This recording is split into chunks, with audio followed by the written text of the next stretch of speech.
Hello guys, मैं अनुराग गुप्ता आप सभी का स्वागत करता हूं मैं चैनल प्रॉब्लम में। तो दोस्तों, आज का जो टॉपिक है वो ऐसे टॉपिक को लेकर आया हूं मैं जो कभी कभार आप भी सोचते होंगे कि इंटरनेट आके चलाता कौन है, उसका मालिक कौन है। तो दोस्तों, इसी टॉपिक को आगे बढ़ाते हुए सो लेट्स बिगिन।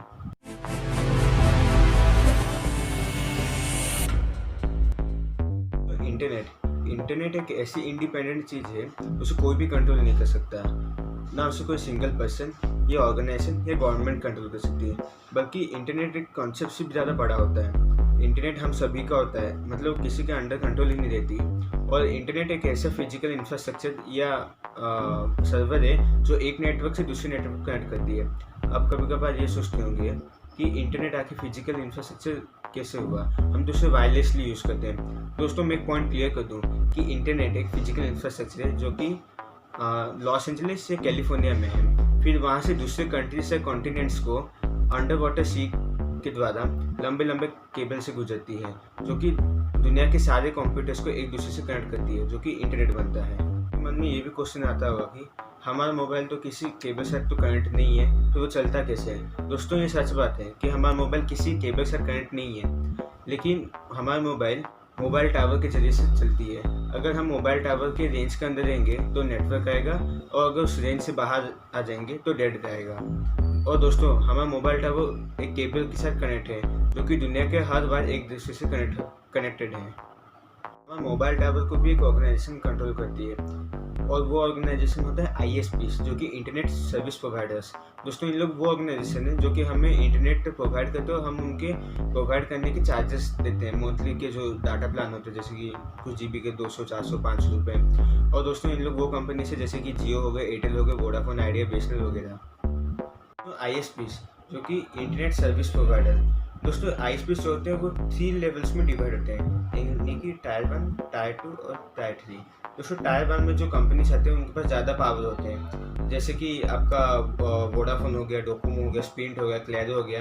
दोस्तों, ये इंटरनेशनल कंपनीज है जो कि अपने पैसे खर्च करके अंडर वाटर सी में केबल्स बिछाते हैं और दुनिया भर के सारे कंट्रीज को अपनी सर्विस प्रोवाइड करते हैं। टायर 2 के जो कंपनीज होते हैं, इन जैसे कि आपका जियो हो गया, एयरटेल हो गया, वोडाफोन हो गया, आइडिया हो गया, ये लोग टायर 1 से कम पावर के होते हैं। दोस्तों, इनके पास इतने पावर तो होते ही हैं कि गवर्नमेंट के कहने पर कुछ वेबसाइट्स ब्लॉक कर सकते हैं या फिर कुछ पोस्ट डिलीट कर सकते हैं। और दोस्तों, इन लोग हमारे कंट्री के अंदर ही, मतलब किसी भी एक कंट्री के अंदर ही नेशनल लेवल में ज़मीन के नीचे से केबल ले जाते हैं और पूरे कंट्री के हर कोने में अपना मोबाइल टावर लगा के हमें नेटवर्क प्रोवाइड करते हैं।